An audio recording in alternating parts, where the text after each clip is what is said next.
Here's a good question. What is advantage play?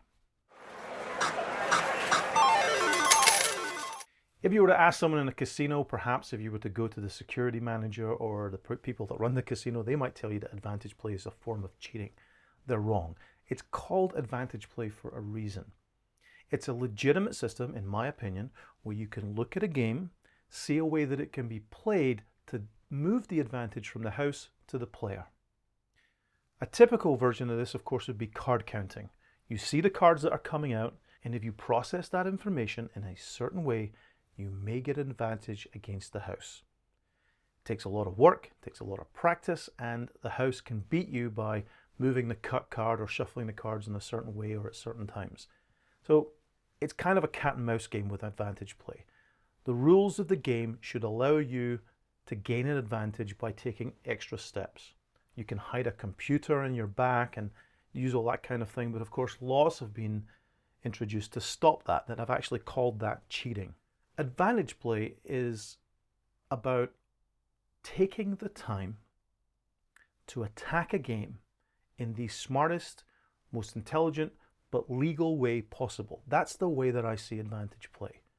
I know that this can be bent and twisted in all sorts of different ways, but in another one of these videos, I'll talk about a player who saw a way to beat the casinos and then figured out a way to make them change their processes to move the advantage to his side of the table. And that won him millions. Now, what that resulted in, we'll talk about in that video. It was certainly a lot of discussion about whether what he did was legal or not. I believe it was completely legal. But advantage players, they're not smiled upon by the house. They're not invited into play. When they're identified, they're asked to leave. One of the problems with designing and protecting games from the casino side of the table is they fail to notice errors, omissions, or vulnerabilities that may be available to very smart players.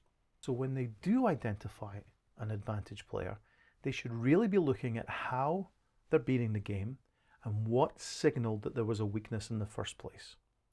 So advantage play is not cheating. You're not cheating if you're counting cards. You're not cheating if you're tracking aces, or if you've taken the time to map a shuffle to see how the cards are distributed after the casino shuffle is done, and then deciding, well, if there are aces over here and after the shuffle, I know they're going to be over there, and that's where I cut. It's not cheating. You're using your brain to gain an advantage in the game. That's what advantage play is, in my professional opinion. I think it's perfectly legal. I think good luck to anybody who's trying it, and good luck to any casino who's trying to find anybody who might have that advantage against them.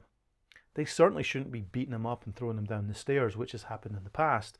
Instead, they should thank them, send them on their way, and then spend quality time trying to figure out how to protect the game from that kind of attack in the future.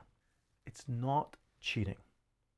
It's merely accepting an available advantage.